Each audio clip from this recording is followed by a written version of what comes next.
cómo Dios nos premia o nos castiga a nosotros, sus víctimas indefensas. Claro, cuando yo digo las cosas de esta manera, las preguntas suenan a sacrilegio, ¿no? A una herejía. Pero a diario, miles de ateos, incluso cristianos, porque esto no es un patrimonio exclusivo de los agnósticos, se hacen las mismas preguntas. Hay gente que no ha pensado en Dios durante años, durante décadas, y de repente cuando se enfrentan al sufrimiento, arremeten contra Dios lleno de odio, lleno de preguntas. Es que, claro, después del dolor llega la duda casi como un acto reflejo, y el sufrimiento nos lleva a cuestionar nuestras creencias más básicas acerca de Dios. La gente se pregunta, ¿existe Dios? Cuando un ómnibus escolar sufre una tragedia que involucra a niños, uno se pregunta, bueno, ¿y si existe, cómo permite una cosa tan espantosa? Entonces, cuando golpea, no podemos dejar de preguntarnos qué es lo que Dios está tratando de decirnos mediante una simple faringitis o la muerte repentina de un ser querido. ¿Hay algún mensaje específico para nosotros? Yo he escuchado frases incluso de líderes cristianos comentando, ¿sabían que en aquel terremoto murió un porcentaje mucho más bajo de cristianos que de no cristianos? Casi no murieron cristianos. Como dejando la teoría o la idea vaga que los cristianos que sí murieron, algo habrán hecho para ser puestos al mismo nivel que los mundanos y paganos vulnerables que murieron en la tragedia. Que digo, es una presunción casi ridícula. Es como decir que un cristiano murió de COVID-19 porque no obedeció a su apóstol, porque dejó de diezmar, porque se dejó de congregar. De hecho, han fallecido piadosos hombres de Dios por este virus actual. ¿O qué queda para aquellas tragedias que involucran misioneros cristianos junto a sus familias, que fallecen o viven situaciones adversas o infortunios en el ejercicio de servir a Dios, en el peregrinar cristiano? Las masacres armenias, un accidente de ómnibus que afecta a miembros de un coro de la iglesia, una inundación que causa estragos en un campamento de adolescentes también de una congregación. Son noticias reales. La rotura de un dique cercano a una escuela bíblica. Hijos de misioneros que me consta, yo tengo misioneros amigos cuyos hijos se han ahogado y ellos, sus padres sirviendo al Señor, o enfermado, por ejemplo, en Chernobyl. La fe en Dios, lo dijimos, creo que uno de los primeros mensajes de esta pandemia, la fe en Dios no es un seguro contra tragedias. Entonces la pregunta es, volvamos a lo que decíamos anteriormente. ¿Dios es un sádico cósmico que se deleita viendo cómo nos retorcemos, que aplasta a los seres humanos como si fueran colillas de cigarrillos? Y si uno escudriña la Biblia, uno va a encontrar varias respuestas. Porque uno se hace preguntas, pero las respuestas están en las Escrituras. Lucas 13:10 dice que Satanás, o al menos un espíritu, fue la causa directa de la enfermedad de la mujer, una condición que la había incapacitado durante 18 años. El apóstol Pablo también denominó a su aflicción un aguijón de la carne como un mensajero de Satanás. El libro de Job muestra una combinación de las dos causas. Satanás inflige el dolor, pero después que obtiene el permiso de Dios. Hasta ahí estamos de acuerdo. Ahora, yo creo que convengamos algo que respecto a esa frase, cosechamos lo que sembramos en cuanto a una tragedia. Eso que a veces merodea en nuestra cabeza cuando a alguien le pasa algo malo, se le muere un hijo, el papá se contamina con el virus, decimos, bueno, es que algo habrá hecho y está cosechando. Vamos a dejar algo claro. A veces pasan cosas y nos hacemos preguntas tales como, bueno, a ver, 2.000 autos conducían bajo la lluvia en la ruta o en la autopista. ¿Por qué el auto de mi hijo tenía que derrapar por la banquina y que le costó la vida?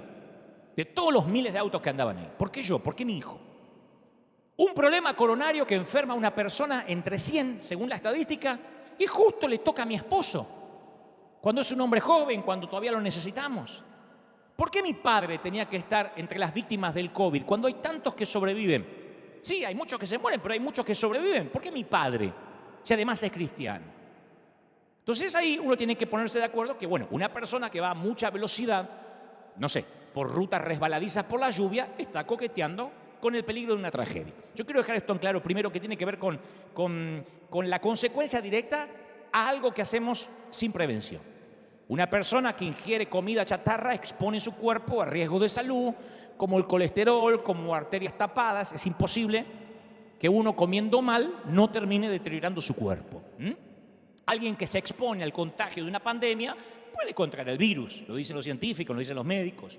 Entonces las Escrituras dejan bien claro que nuestras acciones pueden afectar nuestra salud en la tierra. Parece algo infantil, pero yo no puedo avanzar si no dejamos esto claro, ¿no? Fumar, beber alcohol en exceso, sexo promiscuo, uso de drogas, de estupefacientes, glotonería, no cuidarse, todas ellas tienen consecuencias directas y dolorosas. Yo no puedo no ponerme el cinturón de seguridad cuando subo a conducir el auto y si tengo un accidente que me cuesta la vida, después culpar o que mi familia culpe a Dios por lo que me pasó. ¿Por qué? Bueno, por imprudencia. Eso es algo que tenemos que dejar en claro. Los científicos reconocen estas conexiones y hablan sobre esas conexiones, que nos pueden costar la salud. Los principios dentro de la creación se aplican a cristianos y no cristianos por igual. Ahora, seguramente estás pensando, bueno, está bien, yo entiendo eso, que si no me cuido, que si salgo desnudo cuando hace frío, me voy a agarrar una pulmonía. Hasta ahí estamos claros. Después hay otros que dicen, bueno, pero algunos pasajes del Antiguo Testamento también muestran que Dios causa el sufrimiento como castigo del mal comportamiento de la gente. Es verdad. Los libros proféticos están llenos de advertencias de juicios venideros.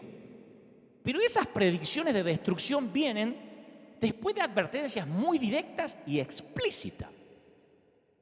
Amós, Jeremías, Habacuc, Oseas, Ezequiel enumeran listas de pecado y maldad que van a provocar el castigo.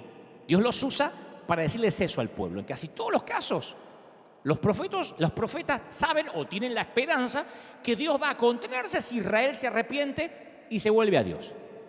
Entonces, el juicio viene claramente de Dios, pero no de una manera caprichosa o injusta. Si vamos al Antiguo Testamento, era el castigo ese congruente con el pacto o contrato de Dios para con Israel. Y llegaba después de mucha advertencia. Y a mí me sorprende cómo muchos cristianos aplicamos este principio en la actualidad. La fatídica frase, algo habrás hecho, que duele. Algo habrás hecho. Nos vamos al Antiguo Testamento y decimos, ¿ves? Mirá lo que le pasó y fíjate lo que le pasó a Israel. Fíjate que desobedeció y fíjate cómo le vinieron las plagas. Algo habrás hecho. Durante la dictadura militar de Argentina, por si no lo saben los de otros países, mientras miles de ciudadanos eran torturados y asesinados por las fuerzas de seguridad, el gobierno de facto, los medios afines de entonces al poder se construyeron un relato donde el que desaparecía misteriosamente, que después eran asesinados, era porque estaba metido en algo raro. Y una gran mayoría repetía ese discurso hegemónico, convencido de que los hijos de esas mamás que clamaban justicia, de esas madres, algo habrán hecho para ser enemigos del Estado y que hayan desaparecido misteriosamente. De allí que se popularizó en los tiempos más oscuros, en esos tiempos infames de la Argentina, la frase, en algo estará metido, algo habrán hecho. Nadie se metía, la mayoría eran pasivos, porque si desaparecían era porque en algo raro estaban. Ahora imagínense cuando esa frase también es llevada a la vida espiritual. Es catastrófico, porque te enfermas y llegan al hospital los hermanitos con su regalo, algo habrás hecho para que te pase esto. Caen los hermanitos con que, capaz que por algún pecado oculto. O te acusan, no habrás orado lo suficiente, te está faltando fe. Y lo peor es cuando capaz te lo dice un líder o te lo dice un pastor en el cual dispensamos nuestra confianza. Y te dice, esto te está pasando porque te fuiste de la congregación. O esta enfermedad te vino, o tú estás pagando con tu hijo porque te fuiste sin la bendición, o te quité la cobertura, qué sé yo. Pero hay una gran diferencia entre el sufrimiento que la mayoría de nosotros puede padecer, un infarto, un virus, incluso un accidente de autobús, a los castigos del Antiguo Testamento. En el Antiguo Testamento, el castigo seguía a las advertencias repetidas contra un comportamiento específico. Quiero que esto quede claro para que seas libre. Porque de hecho, para que el castigo sea eficaz, Se necesita un vínculo claro con la mala conducta. ¿Tiene sentido lo que digo? Para que el castigo sea eficaz, ese castigo tiene que tener un vínculo con la mala conducta. ¿Cómo castigamos a un hijo? ¿Cómo le ponemos penitencia? Por cuanto no ayudaste a poner la mesa, por cuanto trajiste una mala nota, hoy no tocas el iPad. Ahora, pensar un padre que castiga a un chiquito pequeño, qué poca utilidad sería para esos papás que se acerquen por atrás, sigilosamente, y en el rato libre que el nene está jugando, ¡paf!, lo golpee sin explicación. ¡Toma! Para que aprenda. Y el nene no sabe por qué se le pegó. No entiende. Un comportamiento así, ¿qué produce? Un nene neurótico, no un nene obediente. Porque no tiene idea por qué se lo está castigando. El castigo tiene que estar relacionado inmediatamente, hasta una mascota sabe eso. Si uno quiere entrenar a una mascota y lo quiere castigar porque ensució dentro de la casa y no hizo lo que tuvo que hacer afuera, uno tiene que inmediatamente, pegado a lo que hizo, o la recompensa o el castigo para que la mascota entienda. Si uno va cuando la mascota está durmiendo, ¡pah!, y le pega, no sabe por qué se le está pegando. El pueblo de Israel sabía por qué estaba siendo castigado. Cada vez que vamos a la Biblia, los profetas le habían advertido con detalle. El faraón de Egipto sabía exactamente por qué las 10 plagas habían sido enviadas contra su tierra. Dios se lo había dicho a través de Moisés, le había dado la razón y le había dicho cómo se lo podía evitar. El faraón le dice en un momento a Moisés: ora para que las ranas sean quitadas, por supuesto, pero mañana ora. Las plagas estaban a una oración de distancia para que se vayan. Entonces los ejemplos bíblicos del sufrimiento como castigo se ajustan a un patrón. Yo quiero que prestes atención a esto porque te va a liberar como me liberó a mí. En el antiguo pacto el dolor viene después de mucha advertencia y nadie pregunta más tarde por qué les pasa lo que les está pasando. Saben exactamente en la Biblia por qué están sufriendo. Jonás no dice: oh, me agarró un pez, iba por la vida y me tomó. Ya sabe por qué. Porque Dios lo mandó a Nínive y el tipo se fue para Tarsis. O sea que no hay un castigo que sea de imprevisto y que la gente no sepa por qué le está pasando. Ahora, ¿se parece el patrón de lo que te estoy contando con lo que nosotros en la mayoría vivimos en la actualidad? Recibimos una revelación directa de Dios en la que nos advierte de una catástrofe venidera. Vino tu sufrimiento personal empaquetado con una explicación clara de Dios. ¿Por qué te pasa lo que te pasa? Tu papá morirá de COVID-19, pero es porque te lo advertí hace un año, durante toda la semana, todos los días. Vos me estás diciendo: no, eso no me pasó. Bueno, si no es así, si estás confuso por lo que te está pasando, tenés por seguro que esto no es una reprimenda de Dios. Porque cuando Dios habla, señores, es claro. Los predicadores somos vuelteros para hablar, pero Dios habla claro. No es ¿qué me querrá decir? Yo siempre estoy en contra de eso. Tuve un sueño con 3 bestias apocalípticas y una suegra que aparecía de atrás. ¿Qué me querrá decir Dios? Nada, que comas menos antes de irte a dormir. Porque Dios habla claro.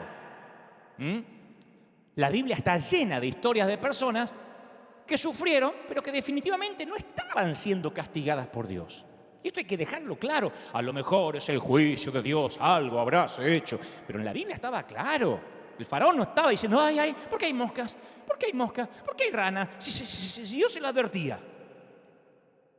Y si no sabes por qué estás viviendo, lo que estás viviendo no es algo que Dios te está queriendo decir, porque Dios habla claro. Ningún padre castiga a su hijo fuera de contexto, porque no sirve. Insisto, genera hijos neuróticos, no obedientes. Ahora, ¿qué dice Jesús? Este Jesús que estamos viendo con ojos nuevos domingo a domingo. Bueno, Jesús nunca dio un sermón sobre aceptar la mala suerte que te tocó en la vida. Nunca vamos a ver a Jesús que se acerca a una persona pobre o enferma y le dice: aguantate la medicina que Dios te dio. Jesús era sensible a la gente que sufría y se dedicaba a solucionarlo.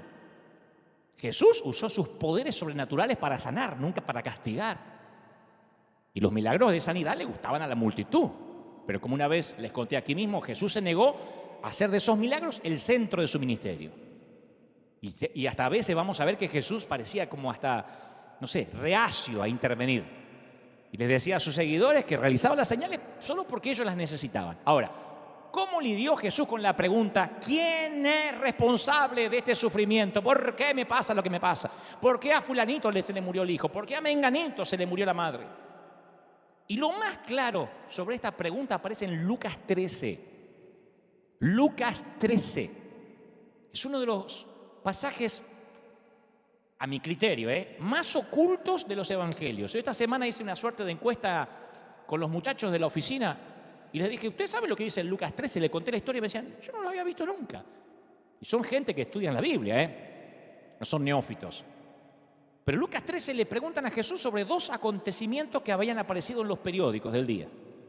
Dos acontecimientos de actualidad que habían despertado una discusión local. Dos acontecimientos, dos tragedias. Habían estado en los titulares del Jerusalem Post. Uno fue sobre un hecho de opresión política, en el cual soldados romanos asesinaron a miembros de una minoría religiosa. Algo totalmente injusto. El gobierno invasor, el gobierno de facto, el gobierno del imperio, el gobierno romano asesinó a una minoría religiosa. El otro titular está en Lucas 13. Era un accidente de construcción que mató a 18 personas. Se derribó una torre. 18 personas, que capaz que era una señora que iba a comprar algo al mercado, alguien que pedía en la calle, un leproso que por ahí, o un mendigo que estaba sentado ahí, una mamá con un nene. No se sabe quiénes eran los 18, pero eran gente como cuando ocurre una tragedia. Gente que se les cayó una torre, murieron 18 inocentes. O sea que aquellos judíos del siglo I van a Jesús a preguntarle acerca de lo que era equivalente para ellos al accidente de autobús que iba para Mar del Tuyú, que te conté, o por qué cristianos mueren del COVID-19. Está Jesús caminando entre nosotros, le vamos a preguntar. Acá hay dos injusticias.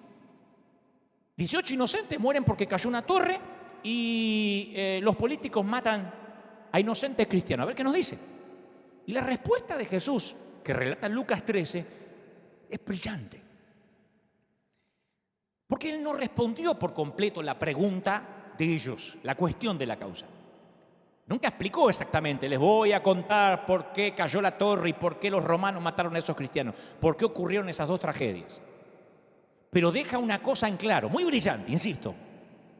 Esas cosas no ocurrieron como resultado de una ofensa específica a Dios. Les dice, ¿piensan ustedes que estos galileos, por haber sufrido así, eran más pecadores que ustedes o que todos los demás? Les digo que no. ¿Piensan que esas 18 víctimas que fueron aplastadas por la torre de Siloé hicieron algo malo y eran más culpables que todos los demás habitantes de Jerusalén? Les digo que no. O sea, lo que Jesús estaba diciendo es, no hay necesidad de preguntarse por qué esa gente vivió la calamidad. Jesús dice claramente que las víctimas, en este caso, no realizaron nada inusual que los hiciera merecer ese destino. Eran iguales que las otras personas. Él no lo dijo, pero capaz que la torre se cayó porque estaba mal construida, culpa del arquitecto, culpa del albañil, capaz que no tenía mantenimiento. Y cuando cayó una torre, lamentable, lastimosamente, había 18 personas alrededor. Creo que Jesús hubiese respondido de manera similar a la tragedia del autobús, que es una de las que te conté. Hay muchas tragedias aún peores, con más víctimas. Jesús diría, ¿creen que esas niñas que murieron eran peores pecadoras que otras adolescentes? Capaz que el autobús chocó por un error del conductor, una falla mecánica, porque el conductor se quedó dormido, por una falta de revisión vehicular, por la mala condición de la ruta, no sé. Pero en el pasaje de Lucas 13 Jesús no se detiene ahí. Él se vale de ambas tragedias, la torre y los políticos que mataron a la minoría religiosa, para señalarles las verdades eternas revelantes a todos. Le dice, a menos que ustedes se arrepientan, todos van a morir igualmente. Bajo una torre, por los romanos, de viejo, de cáncer, de COVID-19, de una hemorroide mal curada, todos se van a morir. Les dice que nosotros, los espectadores de las tragedias, de la catástrofe, tenemos tanto que aprender del hecho como las víctimas. Una tragedia tiene que alertarnos para que estemos preparados en caso de que seamos las próximas víctimas del derrumbe de una torre, de un acto de terrorismo, de un avión que se cae, de un infarto o de un virus o de una gripe mal curada. La catástrofe, nos une a la víctima y a los espectadores en un llamado al arrepentimiento. ¿Y qué nos recuerda? Que la vida es breve. Bajo una torre, en un autobús, en un auto que le fallan los frenos o en una mala gripe nos podemos ir. ¿Está claro? Yo he estado con cristianos enfermos que se desesperan con la pregunta: ¿qué es lo que el Señor trata de enseñarme? ¿Qué me trata de decir? ¿Cómo puedo tener más fe para sanarme de esta enfermedad? ¿Qué tengo que hacer para que Dios me sane? Pero no creo que Dios nos está tratando de decirnos algo específico cuando algo nos duele. El dolor y el sufrimiento son parte de nuestro planeta. Y los cristianos no estamos exentos. La vida duele. Claro, a veces sabemos por qué nos enfermamos. Poco ejercicio, mala dieta, contacto con un germen. Pero el sufrimiento nos dice a toda la humanidad de que algo está mal en este planeta y que necesitamos la intervención de Dios, que somos peregrinos en esta tierra. Otra historia similar en los evangelios, esta más conocida, Juan 9. Los seguidores señalan a un hombre ciego de nacimiento, ¿se acuerdan? Le preguntan: ¿quién pecó? Ellos querían la teología de la ceguera. ¿Quién pecó, este o los padres? En otras palabras, ¿por qué merece la tragedia de ser ciego? Y Jesús no duda, responde sin vuelta. Dice: ni este ni sus padres. Los discípulos querían mirar hacia el pasado, encontrar la razón. Jesús les redirecciona la dirección, apunta hacia el futuro. Y responden a una pregunta diferente: ¿con qué fin? Y eso, creo, ofrece un claro resumen sobre el problema del dolor. Yo sé que estás sufriendo. Hay mucha gente pasando situaciones de escasez financiera, de enfermedad, de divorcios. Pero mirar retrospectivamente en la búsqueda de una causa, algo habré hecho. Mirar en la búsqueda de una causa, de un motivo, no brinda una respuesta que nos calme el dolor o la ansiedad. Pero sí, lo que te está pasando plantea la esperanza para el futuro, que incluso el sufrimiento puede ser transformado o redimido. ¿No es esa la promesa de Romanos 8:28? Y sabemos que a los que aman a Dios, todas las cosas le ayudan ¿a qué? A bien. Esto es conforme a los que a su propósito son llamados. O sea, Dios promete hacer bellas todas las cosas, no cada cosa. Todas las cosas, no cada cosita, todas las cosas. Capaz que los sucesos aislados pueden ser malos, pero el resultado final, dice Pablo a los romanos, es bueno. Tu final va a redimir toda la historia, te lo prometo, como en una película, donde uno dice: se va a morir, no va a zafar, va a terminar mal, y al final todo se redime. Pasa que nosotros no vemos el plano completo. Señalamos a nuestro hijo enfermo, vemos unas muletas, la hambruna, la escasez, y decimos: no, esto no hace sentido. Pero ¿no será que hay alguna explicación que no alcanzamos a comprender? ¿No creemos que las maravillas del cielo van a ser capaces de hacer que una vida llena de dificultades, de momentos álgidos, sean buenas, que tenga sentido? Pablo opina así en 2 de Corintios capítulo 4, versículo 17. Él dice: ¿por qué esta leve? Habla de la vida, 70, 80, 90 años. Esta leve tribulación momentánea. A toda la vida le llama la leve tribulación. ¿Viste como el momento de turbulencia del avión? Señores pasajeros, estamos atravesando un momento de turbulencia. Durante unos pocos minutos hemos suspendido la hora del almuerzo. Cuando pasemos las turbulencias y estemos otra vez a altura crucero y confortable, serviremos el desayuno o el almuerzo, lo que sea. No dice: estas turbulencias van a ser eternas, por ahí nos morimos todos. La turbulencia. Y él dice: esta leve turbulencia momentánea produce en nosotros un cada vez más excelente y eterno peso de gloria. ¿No es maravilloso? El abordaje más exhaustivo del tema, yo quiero que escuches si está pasando crisis, como dice un viejo mensaje mío: yo sé que estás en crisis porque me lo dicen tus ojos. Aquel mensaje, situación límite. El tema más exhaustivo, más abordado de manera más a fondo en la Biblia, aparece en el libro de Job, justo en el medio del Antiguo Testamento. Job es el hombre más recto, era el hombre más recto y más espiritual de su época. Amaba a Dios con todo su corazón, dicen las Escrituras. Y Dios lo elige para demostrarle a Satanás cuán fieles pueden ser algunos seres humanos. Pero si hay alguien que no merece sufrir a consecuencias de sus acciones, es Job. A Job no se le puede decir, algo habrás hecho. Job era un tipo impoluto, santo, casi un argentino.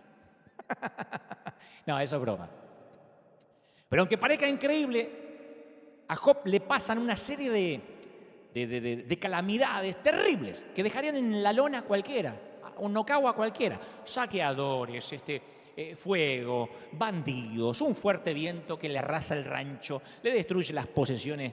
De la numerosa familia de Job sobrevive su esposa, que la verdad que no sabemos para qué sobrevivió, porque la tipa no ayuda en nada. Y después de una segunda etapa de pruebas, Job padece úlceras malignas, se llena de lepra, se rasca las heridas, gime. Hasta ese momento Job ha creído en un Dios amoroso y justo, un Dios ecuánime. Pero claro, los hechos no le concuerdan. Como mucha gente que me está viendo ahora, la teología no te cierra. Y Job se hace preguntas angustiantes, las mismas que harían todos los que padecen dolor. Porque yo, ¿qué hice mal? ¿Qué está tratando de decirme Dios que no logro entender? Y Job sabía que Dios, cuando castiga, en el caso del antiguo pacto, hablaba claro. Y esto es literalmente, es como ese golpe que llega de imprevisto. Y justo ahí quienes caen, los amigos del algo habrás hecho. Porque los amigos del algo habrás hecho, siempre aparecen los tipos, son casi omnipresentes. Cuando más necesita consuelo Job, caen los explicólogos. Viste que hay un montón de explicólogos en las redes, abundan eso. Ayer uno me decía, veo que hablas mucho, que eres un legalista en recuperación, y yo creo que necesitas hacer una exhaustiva búsqueda de que estás dolido en tu corazón. Y me psicoanalizó, qué lindo que te psicoanalicen gratis, viste, sin que se lo pidas. Sería lindo que la gente guarde sus consejos hasta que se los pidan. Pero bueno, eso es un caso aparte. Los explicólogos llegan. Los teólogos que siempre son estos teólogos y explicólogos que están distribuidos por la vida de manera estratégica. De modo que te encuentres mínimo 1 o 2 al día. Uno dice, no, pero los puedo esquivar. No, están distribuidos de manera tal que es como la policía, viste, que uno dice, ¿quién me va a agarrar ahora en el semáforo en rojo? Y está a la vuelta con la moto y hace, ¡oh! El fariseo es así. Está esperando que algo te pase y apareció, ¡oh! Con la sirena. Job, Dios está tratando de decirte algo. Aleluya.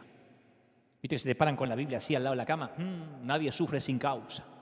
Hay algo que tienes que confesar. ¿Viste? En mi tiempo se movían así cuando te daban las profecías, porque como que le iban bajando los mails de arriba.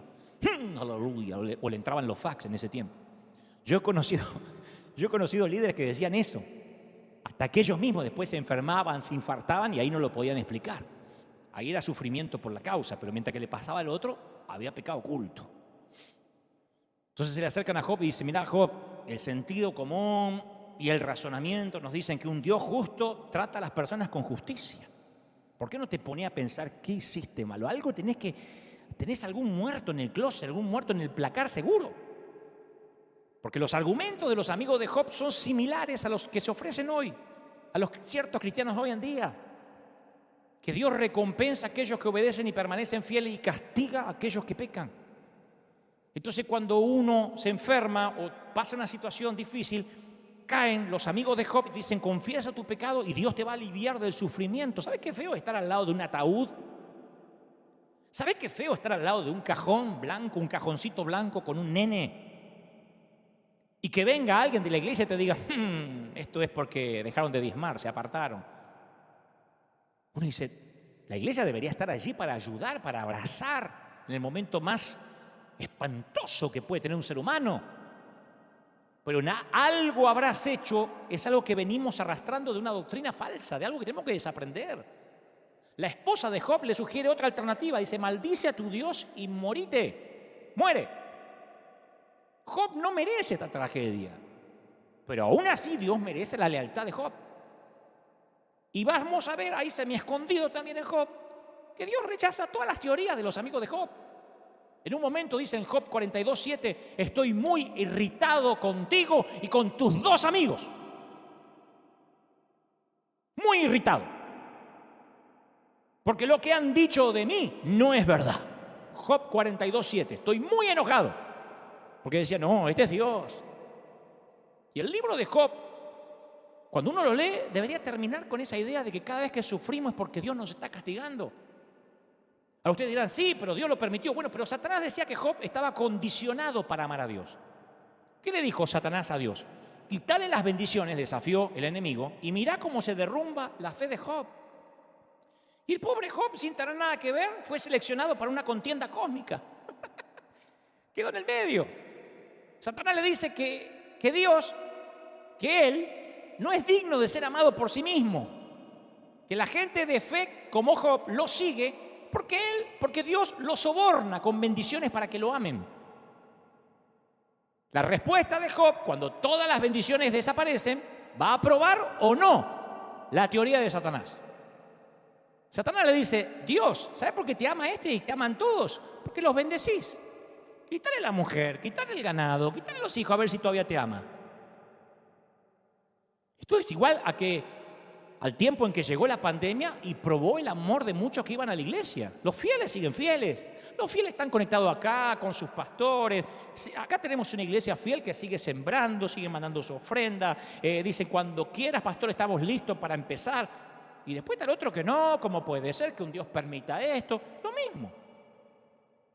Los que estaban por los peces y los panes, obviamente se decepcionan en estos tiempos. Los que aman a Dios de verdad, no. Y Dios quería probar que Job lo amaba, no por lo que le daba, sino por quién era él. Ahora, yo sé que estás pensando, ¿y qué? ¿No es justo acaso que yo sea bendecido? Vamos a razonar juntos. Con esa palabra que usamos tan rápido, así tan fácil, y no es justo, ¿cómo sería un mundo perfectamente justo? Vamos a imaginar un mundo justo. Imagínate que la moral, o la falta de moral, ¿no?, operaría de acuerdo a las leyes fijas, como son las leyes de la naturaleza. ¿No? Si el castigo por las malas acciones funcionaría como el dolor físico. Viste que si uno toca el fuego, se quema. No hace falta que te den la teoría del fuego para saber que no tenés que tocar. Un nene toca el fuego una vez y después no toca más. Funciona. Ahora, imagínate un mundo justo que castigue el pecado de la misma manera, así, rápida y acertadamente. Extendés la mano para robar y obtenés una descarga eléctrica. No podés llegar al banco. De la misma forma, un mundo justo recompensa el buen comportamiento. Sé honesto con tu declaración de impuestos. Si estás en Estados Unidos, la IRS, Hacienda, AFIP en Argentina, lo que sea, y Dios te da salud eterna y nunca te enfermas como si fueras una foca maestrada que recibe un pescado. ¿Fuiste algún día a un parque temático? ¿Viste que la foca le hacen hacer algo y le tiran el pescado? Porque es la forma de decir, lo hiciste bien. Imagínate este mundo paralelo y vos decís, bueno, está bueno. Por fin reinaría la justicia y la equidad. Pero hay un problema con este mundo tan ordenado y justo. No representa lo que Dios quiere lograr aquí en la tierra. Porque Él quiere un amor sin condiciones. Tal como cualquiera quiere el verdadero amor. Nadie quiere que lo amen por la plata, por la casa. Si este mundo funcionara de acuerdo a las reglas fijas y justas, no habría libertad real y lo que es peor, ni siquiera habría amor real. Actuaríamos correctamente a causa de nuestra recompensa inmediata, como la foca.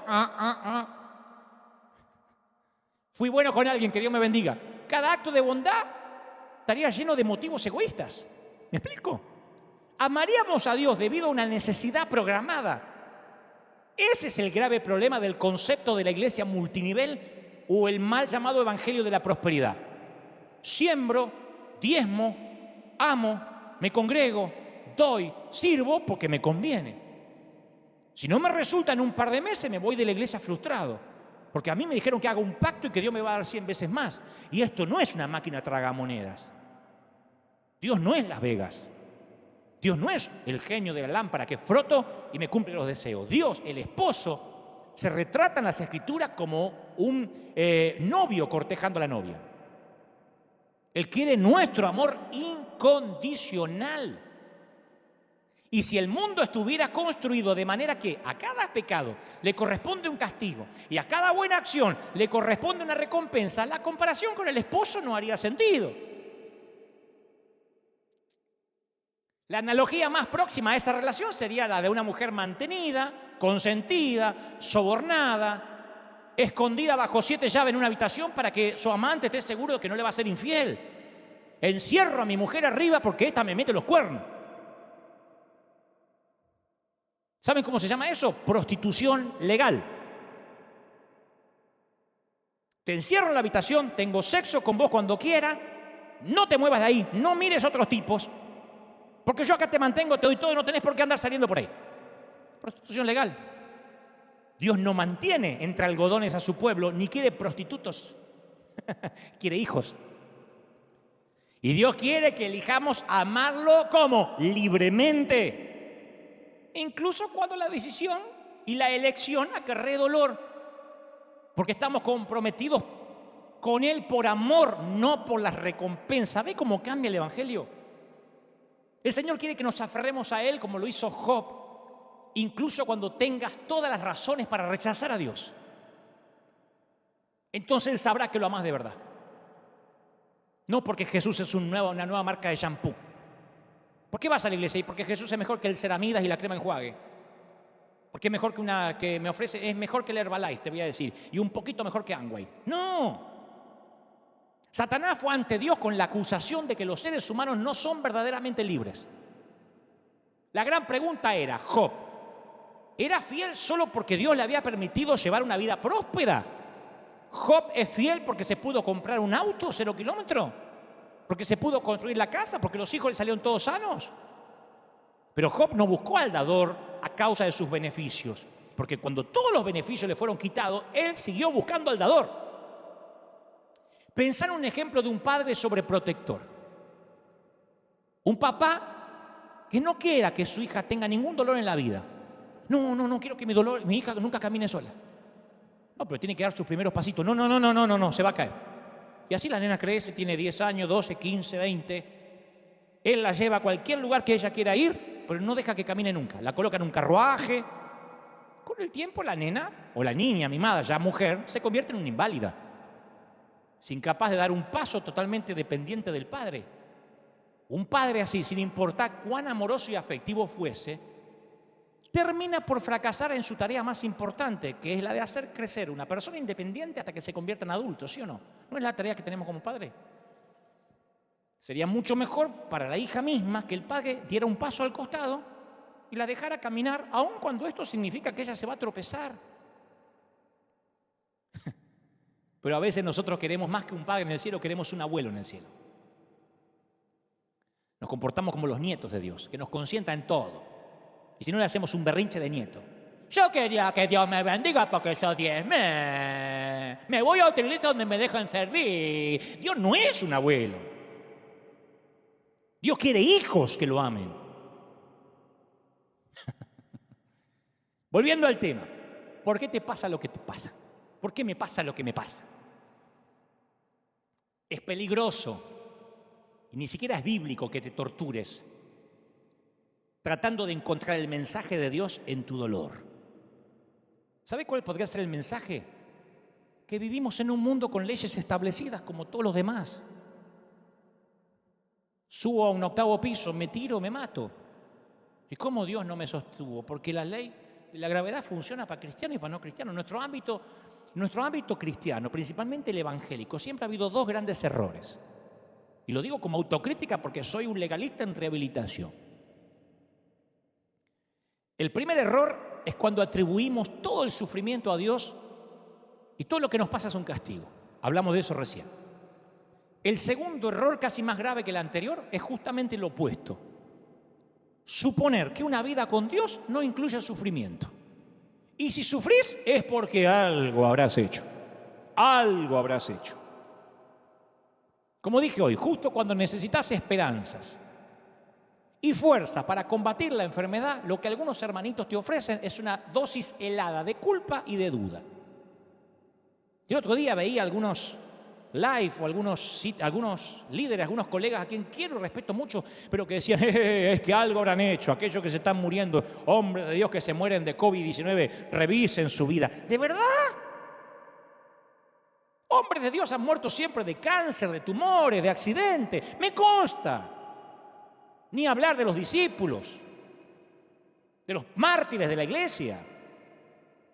Ahora, si aceptamos que el sufrimiento proviene de Dios como una elección, Dios me está leccionando como lo hace, por ejemplo, el Islam, entonces vivamos resignados.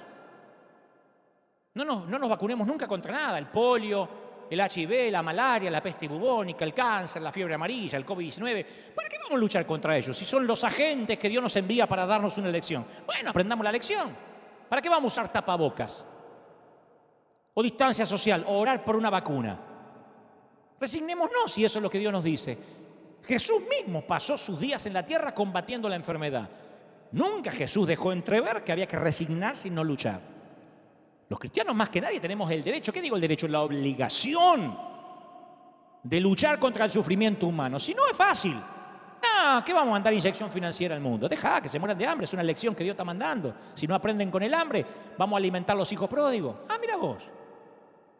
Entonces habría que arrancar la parábola del buen samaritano, vamos a quitarla de ahí porque no sirve, no suma.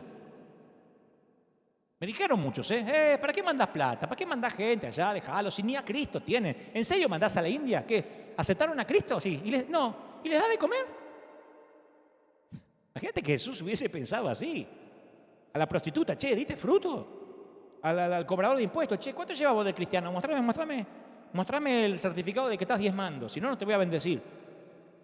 Hablamos ya de eso, no bastante. Ahora, otra gran mayoría de la iglesia nos inclinamos en dirección hacia el segundo gran error. Creemos que la vida con Dios no incluye sufrimiento ni dolor. Y ahí es cuando algunos sienten que Dios les falló en el contrato. Cuando sienten que su trato unilateral, porque Dios no lo firmó, unilateral con Dios fue quebrantado. No, es que Dios no juega limpio. ¿Cómo me pasó esto si yo nunca dejo de congregarme? Una vez escuché a alguien que me decía, no entiendo, se me rompió el auto. No entiendo qué me quiere decir Dios, que cambies el auto, que lo lleve al mecánico, ratón, o que le pongas gasolina. ¿Qué me quiere decir Dios? Es la segunda vez que choco, que aprendas a manejar, burro. ¿Qué te va a decir el Señor? Entonces la mayoría cree tener un acuerdo contractual con Dios. Bueno, yo prometo ser decente, buena persona, y a cambio Dios va a salvar a mi hijo, a cambio Dios va a sanar a mi esposa, a cambio Dios me va a cuidar el trabajo y a cambio nunca me voy a enfermar. Y cuando Dios no satisface sus expectativas, quedan girando en un torbellino de preguntas, de dudas. Dios no ha trazado líneas ni ha hecho tratos. Incluso cuando las cosas van mal, hasta hay algunos que se olvidan cuando las cosas sí van bien. Las palabras de José a Faraón hablan de eso. Después llegarán 7 años de un hambre tan intensa que se olvidarán de la prosperidad de Egipto. La hambruna será tan grave que borrará el recuerdo de los años buenos. José vio en aquel sueño ambas épocas, la de la abundancia y la escasez, y ambas bajo el paraguas de la jurisdicción divina. No es que en una estaba Dios y en la otra no estaba Dios. ¿No es esta la promesa de Romanos 8:28? Y sabemos que los que aman a Dios, todas las cosas les ayudan a bien. Esto es a los que conforme a su propósito son llamados. Dios promete hacer bellas todas las cosas. Insisto, el suceso aislado puede ser malo, pero el final es bueno. El final siempre redime una historia plagada de drama. Yo pienso en los cristianos en Irán, en Pakistán, en Camboya. Difícilmente pueden llegar a vivir la teología de vida próspera y feliz.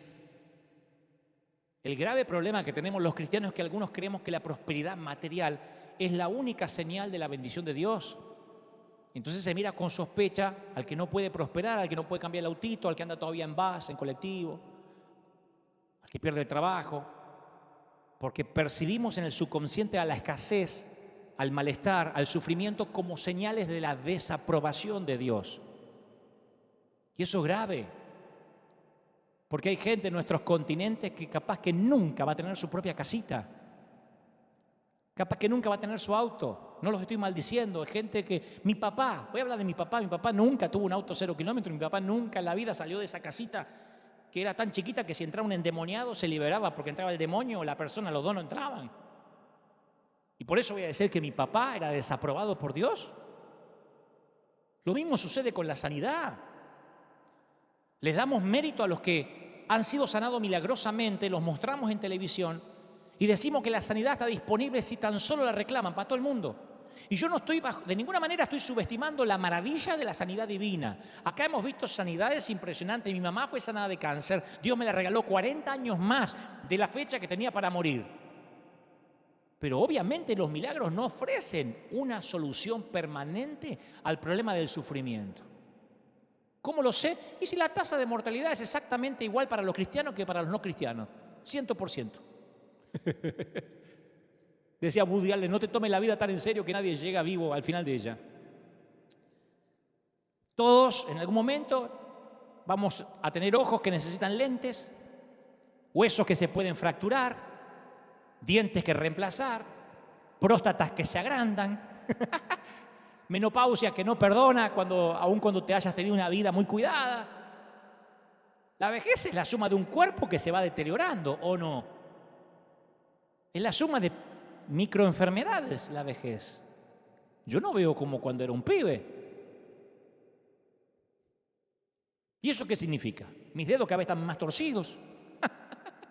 Significa que estoy avanzando en edad. Los cristianos también se enferman de cáncer, de virus. Compartimos plenamente el sufrimiento de este mundo. Yo no estoy diciendo que Dios no sana, yo estoy diciendo que el énfasis moderno en la sanidad milagrosa tiene el efecto secundario de hacer que aquellos que no son sanados se sientan como que Dios no los ama tanto o que los pasó por alto.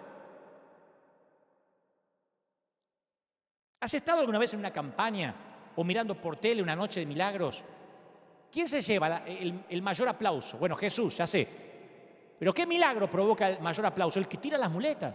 ¿Qué no podía hacer? No podía caminar. Corra para allá, corra para acá, agáchese. ¿Qué tenía? Me dolía la espalda. Agáchese, haga lo que no podía hacer. Pero ¿cuántos hay ahí? ¿Cuántas viejas hay ahí? Perdone, que no se pueden agachar. ¿Cuántos regresan a sus hogares en sus sillas de ruedas, preguntándose apesadumbrados, ¿por qué mi fe me falló? ¿Qué hice mal? Y a veces se le atribuye a la falta de fe y a veces que ni siquiera hubo nadie que los hizo pasar adelante. No, que cuando iba a orar por mí el evangelista se cansó y se fue. Voy a probar suerte en la próxima cruzada, de verdad. Y a diferencia de muchos evangelistas, el apóstol Pablo no parecía esperar riqueza, salud y bienestar en la vida cristiana. Le dice a Timoteo, en Timoteo 3:12, asimismo serán perseguidos todos los que quieran llevar una vida piadosa en Cristo Jesús. Y perseguido no es, que no te dejen abrir el templo. Perseguido en los tiempos de Pablo era que te quitaban la cabeza. Entonces una persona enferma no es una persona necesariamente poco espiritual. No sos espiritual porque tenés que inyectarte insulina. No sos poco espiritual porque tenés que inyectarte insulina. No sos poco espiritual porque dependés de muletas, de un andador. Porque tu mesa de luz está llena de medicamentos o de vitaminas. Porque la fe cristiana no nos equipa mágicamente con un traje espacial, una escafandra, ¿se dice? Escalafranda. ¿Cómo se dice? Escafandra. Porque si no existe la palabra, la invento. No es un traje espacial herméticamente sellado y libre de gérmenes para protegernos contra los peligros de la tierra. Porque eso nos impediría identificarnos con el mundo. Un lujo que Dios no le permitió a su propio Hijo. Sostener la idea que convertirte en cristiano te garantiza salud y prosperidad es lo que Dios le refutó a Satanás en la vida de Job. Uno va a Hebreos 11 y el autor recopila una lista de personas fieles a lo largo de los siglos.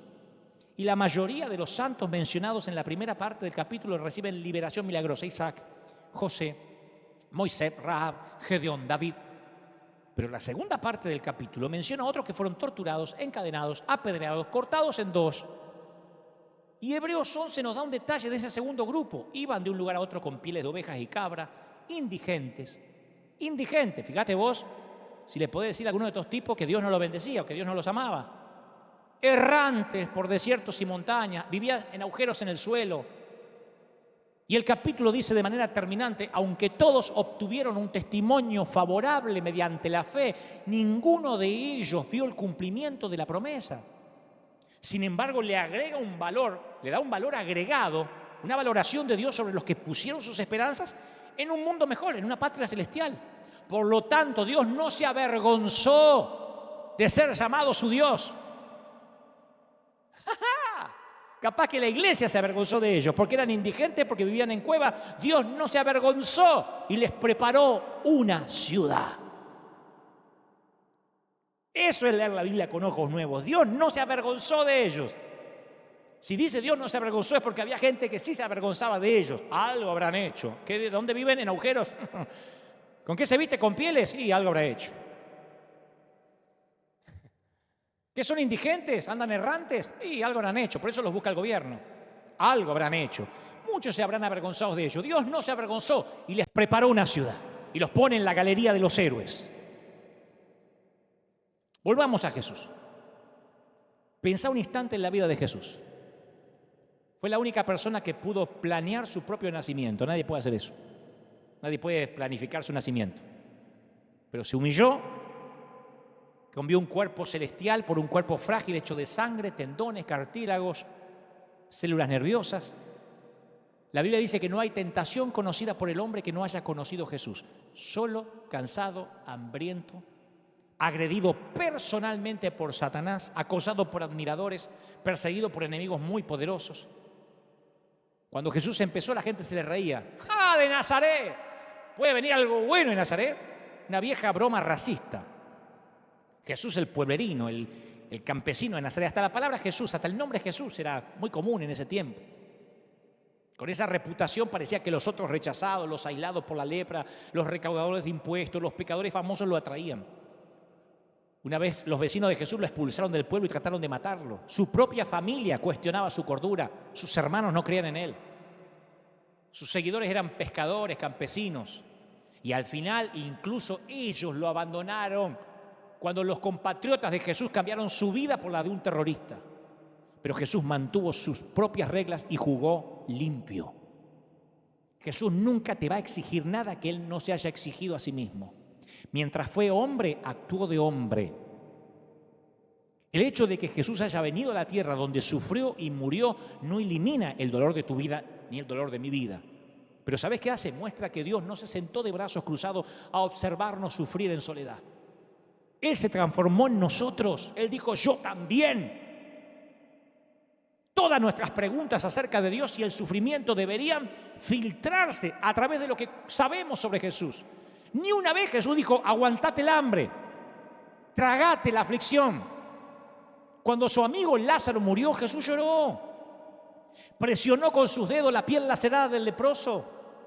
Sintió las lágrimas de la mujer pecadora que lloró. Inclinó su oído al clamor de los hambrientos. Detuvo su trabajo para atender las necesidades de una mamá afligida. Él no retrocedió, él no corrió, él no se aisló ante la presencia del dolor humano. No pasó por este mundo dentro de una burbuja, ni predicó desde una isla desierta, aséptica, libre del dolor, no andaba con tapabocas. Él tomó de su propia medicina, jugó con sus propias reglas. ¿Qué hay en tu casa? ¿Discusiones sin sentido en la familia? Jesús la vivió. ¿Viviste acusaciones crueles de gente espantosa que te dice cosas horribles en internet? Jesús supo de esos aguijonazos. ¿Una muerte sin sentido hay en tu seno, en tu hogar? Observa la cruz. Él no exige nada de nosotros que no haya experimentado por sí mismo. La forma de la respuesta de Jesús tendría que convencernos de que Dios no es un Dios que disfruta vernos sufrir. Yo dudo que los discípulos hayan ido a Jesús con las preguntas al estilo, ¿no te importa nada? La única vez que le dicen, no te importa que perecemos es en el barco, en plena tormenta. Pero cada día recibían evidencia de sus preocupaciones, observaban el rostro de Jesús. Y cuando el mismo Jesús se enfrentó al sufrimiento, reaccionó como cualquiera de nosotros lo haría. ¿Sabes qué hizo? Trató de esquivarlo. Preguntó 3 veces si no había otra manera. Y no había otra. Entonces Jesús sintió esa sensación tan humana del abandono. A ver si te suena familiar. Dios mío, ¿por qué me has desamparado? ¿Oraste así alguna vez? La última noche de Jesús en la tierra, luchó contra el miedo, la impotencia, las mismas fronteras que confrontamos en nuestro dolor. Y Dios no nos dio palabras, filosofías, teorías sobre el dolor. Dios nos dio a sí mismo. Porque una filosofía podría explicar algunas cosas difíciles, pero no tiene el poder de cambiar las cosas. La historia de la vida de Jesús promete el cambio. Dios no estaba ahí arriba observando los hechos trágicos maquinados acá abajo. Dios estaba en Cristo reconciliando al mundo en sí mismo, porque de tal manera amó Dios al mundo que dio a su Hijo unigénito para que todo aquel que en él crea no se pierda, sino tenga vida eterna. Si Dios está de nuestra parte, ¿quién puede estar en contra nuestra? El que no escatimó ni a su propio Hijo, sino que lo entregó por todos nosotros, ¿cómo no habrá de darnos generosamente junto con Él todas las cosas? Romanos 8:31. Durante su encuentro más íntimo con los discípulos, la última comida, la que se llama la última cena, Jesús hace una declaración: muchachos, en este mundo va a haber aflicciones, se va a poner fea la cosa, pero anímense, yo vencí al mundo. ¿En qué iglesia ponemos un cartel? Las cosas se van a poner feas cuando se van. Despídanse, saluda a su hermano, Dios te bendiga, y recuerden, esta semana va a estar bravísima, los van a perseguir, algunos capaz que los corten en dos. Tranquilo, Jesús venció al mundo. No vuelve nadie. Fíjate los escalofríos que tendrían en las espaldas los discípulos, los 11 tipos, cuando Jesús le dice, se va a poner bravo. Pero esos ex cobardes salieron a las calles y cambiaron el mundo. Pablo dijo, de hecho, considero que nada se compara a estos sufrimientos actuales con la gloria que se va a revelar, le dice Romanos 8:18. Jesús es el ejemplo perfecto de todas las lecciones bíblicas acerca del sufrimiento. Por Jesús nunca puedo decir, algo habrá hecho. Estás sufriendo porque algo, metiste la pata en algo y no lo querés confesar. Jesús no pecó y sintió dolor.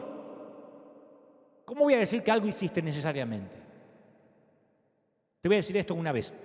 Dios nunca prometió que los tornados iban a dejar de pie tu casa y se iba a llevar volando la del vecino pagano. Mucho menos prometió que los microbios del virus iban a enfermar al católico, al musulmán y al judío, y al evangélico no. No estamos excluidos de las tragedias de este mundo. Dios mismo no lo estaba. Acordate que Pedro recibió una reprimenda muy fuerte de parte de Jesús cuando le dijo, me niego a que sufras, Señor. Nosotros vemos el dolor como un agravio, y también así lo vio Jesús, y es por eso que realizó sanidades milagrosas. Pero en Getsemaní su oración no fue, gracias, Señor, por esta oportunidad para sufrir. Él rogó con desesperación si había un escape, pero aún así estuvo dispuesto a sufrir en pos de una meta más grande. ¿En qué sería diferente si Jesús hubiese venido a la tierra como Superman, como un héroe de Marvel? No, siempre digo, ¿en qué sería diferente si Jesús, en vez de nacer en un pesebre, cayera como, ¿se acuerdan cómo Terminator llegaba al mundo, que caía así? Y dice, vengo a salvar al mundo, ¿no? Y le roba la chaqueta de cuero a alguien, se pone anteojos oscuros y sale a matar malos. ¿Qué hubiese pasado si no hubiera muerto, si simplemente hubiese ascendido al cielo mientras que lo está juzgando Pilatos? ¿Dónde fue? ¿Dónde fue? Ascendió al cielo. ¡Oh! Era Dios. Pero al no exceptuarse a sí mismo, al haber aceptado deliberadamente lo peor que el mundo tiene para ofrecer, eso nos da la esperanza a vos y a mí que Dios puede transformar nuestro sufrimiento, cualquiera sea que tengamos que enfrentar. Y a causa de su muerte y resurrección podemos decir con confianza que no hay prueba, no hay enfermedad, no hay divorcio, desempleo, quiebra, pena, que escapen a su poder transformador. Yo me siento más seguro que Dios realmente entiende mi dolor, porque no tenemos un sumo sacerdote incapaz de compadecerse de nuestras debilidades, dice Hebreos 4:15, sino uno que ha sido tentado en todo de la misma manera que nosotros, aunque sin pecado. ¿Escuchaste? Tenemos un sacerdote que se graduó en la escuela del sufrimiento, que trata con paciencia a los ignorantes y extraviados, ya que él fue sujeto a debilidades humanas. Qué lindo que a causa de Jesús Dios comprende tu dolor y el mío. Nuestras lágrimas se transforman en sus lágrimas. No estás abandonado. Te prometo, no estás solo. Cada lágrima que derramaste está en un cáliz, en una copa de oro en los cielos. No estás solo. ¿Cómo te ama el Señor? ¿Cómo te ama el Señor? Renuncia a todas esas frases de los amigos de Job. Algo habrás hecho, no hiciste nada. Quítate ese legalismo retrógrado de encima.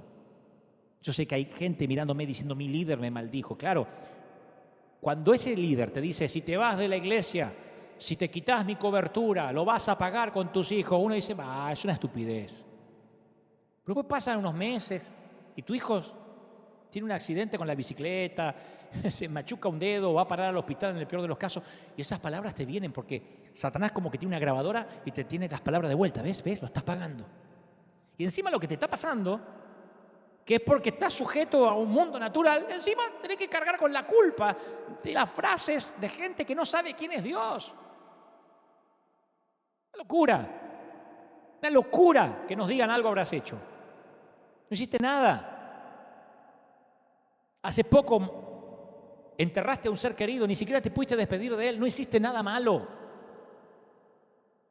Mi mamá partió con el Señor, mis hermanos partieron con el Señor. Yo me acuerdo cuando mi mamá falleció un miércoles, un jueves. Yo el domingo estaba predicando acá y la gente estaba esperando a ver si yo iba a salir con cara larga. Y no es que sea un desalmado, pero le dije a la gente al final del servicio, ¿qué creían? ¿Que iba a dejar de servir a Dios? Mi mamá se mató toda la vida orando para que yo sirviera al Señor. ¿Cómo puedo honrarla? Sirviendo al Señor.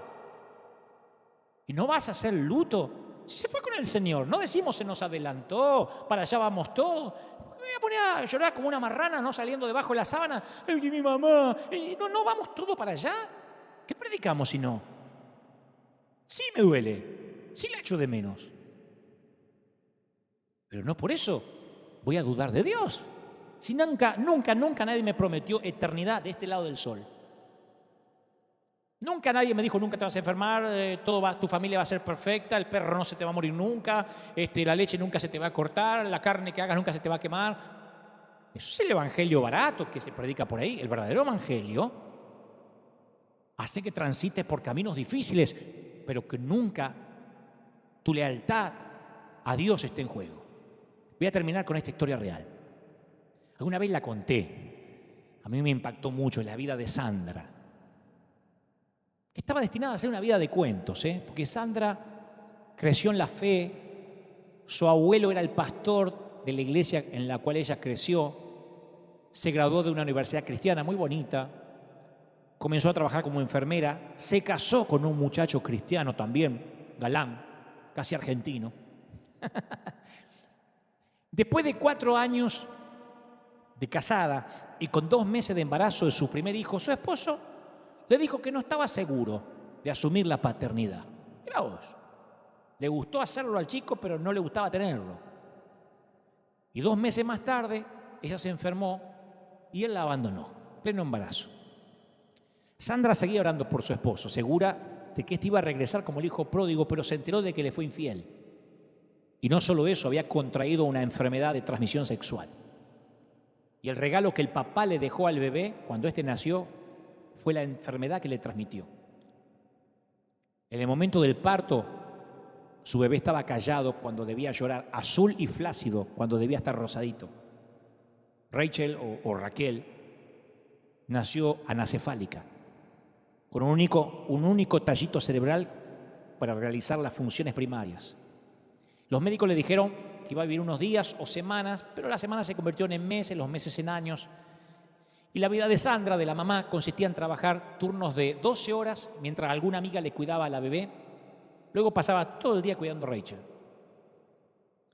Obviamente esa ruta no estaba pavimentada con los sueños que por lo general las mamis tienen para sus hijos. Sandra nunca iba a tomar un video de su primer día en la escuela, nunca Rachel iba a tener Instagram ni Facebook, ni iba a hacer videitos, no habría boletín de calificaciones, no habría ninguna entrega en el altar a un muchacho.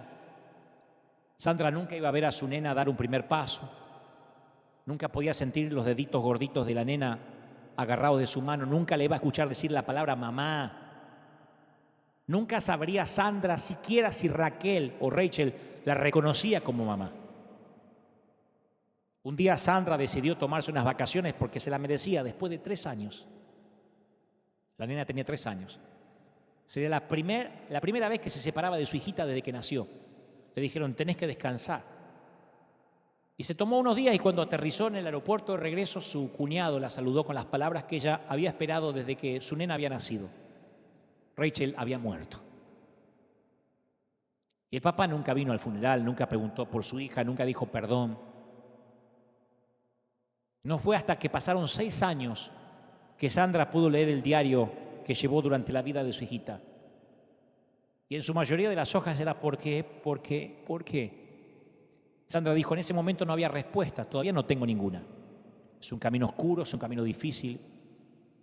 Sin embargo, pregúntale a Sandra hoy si ella hubiera preferido que Rachel no naciera. Y te va a decir, no, es inconcebible. Ella cuenta que mientras que cargaba a esa niña experimentaba una comunión muy profunda que no podría describir con palabras humanas.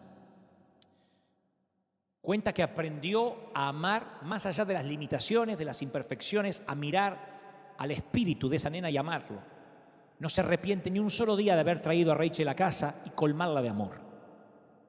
Es más, tuvo que perdonar a un esposo que nunca le pidió perdón, que nunca apareció y nunca mereció su perdón. Tuvo que perdonarlo porque la alternativa era vivir en la prisión del resentimiento y ella no quería. Tuvo que perdonarse a sí misma por la amargura, la oscuridad, las limitaciones, las posibilidades de escoger que ya no volvería a tener. Y de una extraña forma tuvo que hacer algo como perdonar a Dios por no responder su oración honesta y no darle una bebé sana. Pero nuestra esperanza del verdadero evangelio, ¿sabes qué dice? Que lo que le pasó a Sandra no fue una catástrofe con un final espantoso. ¿Quién se atrevería a decirle estupidez a Sandra?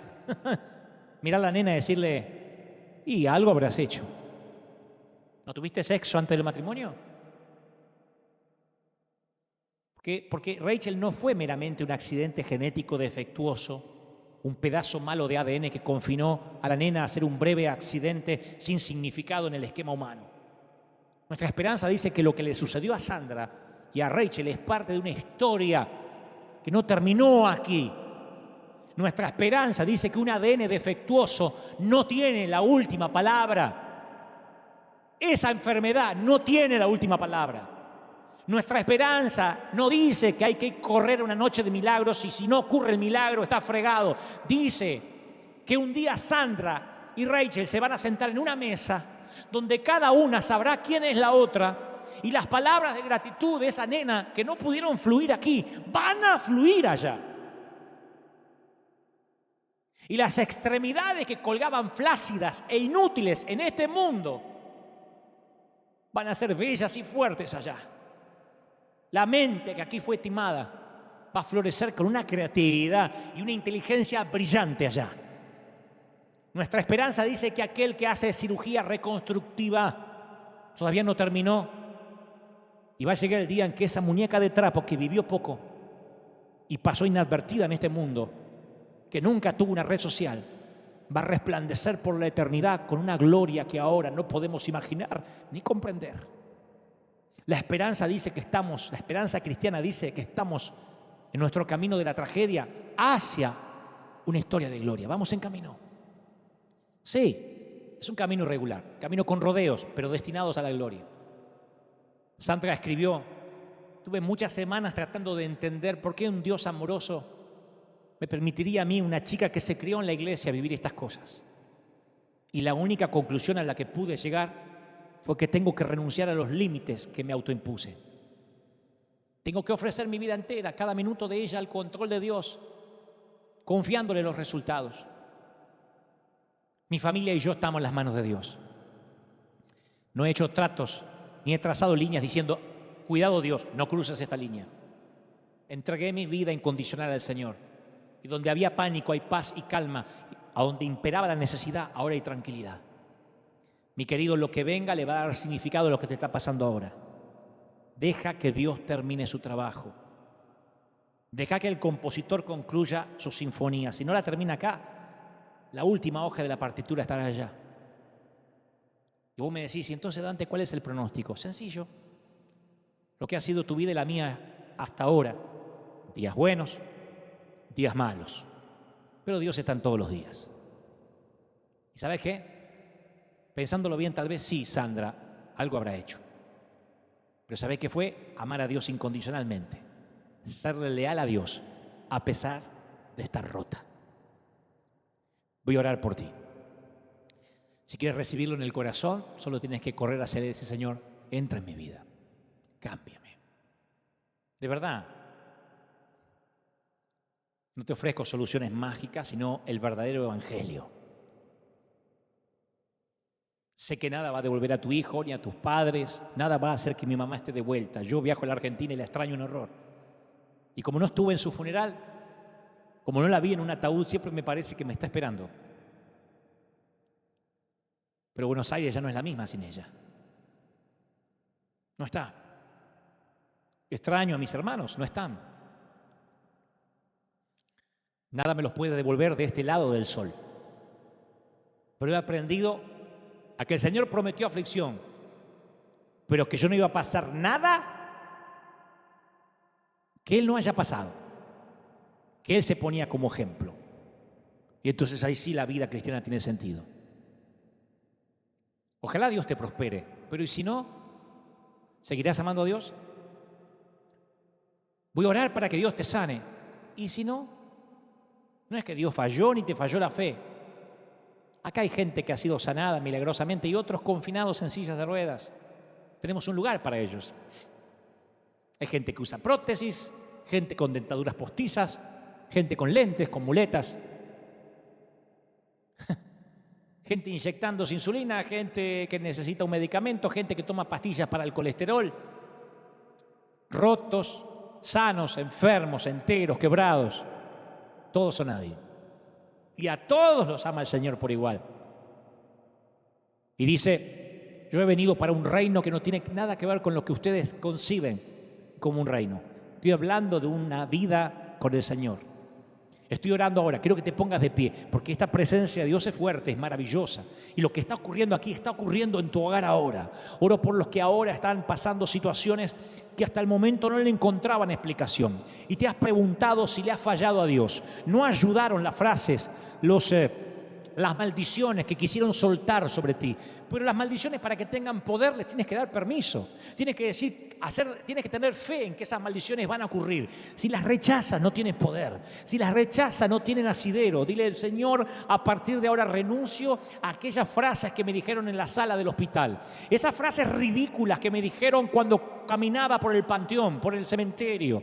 No escuche ni siquiera esa propia voz que te ha dicho, esto es el pago por lo que hiciste. El Señor me dice que te diga, yo he sufrido y yo entiendo tu sufrimiento, entiendo tu dolor, porque no tenemos un sacerdote que no haya padecido lo que estás padeciendo. Así que estoy orando por los que tienen problemas familiares, por los que se han divorciado, por los que terminaron un matrimonio. El Señor me dice que te diga que hay mucha gente señalándote, diciendo algo habrás hecho, no cuidaste el matrimonio, habrá habido infidelidad, quién sabe qué hubo detrás. El Señor me dice que te diga, yo sé que te amo y yo sé que esto ocurrió no porque necesariamente hiciste algo malo. Tal vez las cosas no funcionaron, tal vez algo pasó en el camino, se desgastó, y el Señor me dice que te diga, yo no te suelto, yo estoy contigo. Sé que a los legalistas no les gusta esto, pero el Señor me está mostrando a gente que está ahora en su casa llorando, quebrados, porque se habían sentido indignos, rotos, sucios,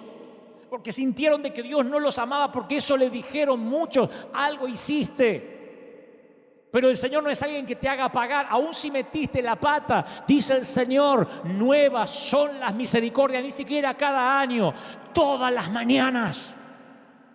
Te perdonó el Señor, ya está, te perdonó, sé libre. Libérate de la cautividad mental, sé libre, iglesia de Cristo. Sé libre. Ha venido gente a decirte, sí, hay maldiciones, esto es un pacto que hizo tu papá, lo que hizo tu abuelo. El Señor dice aquí, nunca más dirán ese refrán, porque comieron la higuera maldecida, ellos tendrán los hijos tendrán la dentera. Dice Dios, no más, no más. Se corta toda maldición en la línea sanguínea. Se corta todo alcoholismo que viajaba por la sangre. Se corta todo abuso. Se corta toda violencia de género que parecía que viajaba en los genes de tu familia. Dios dice que te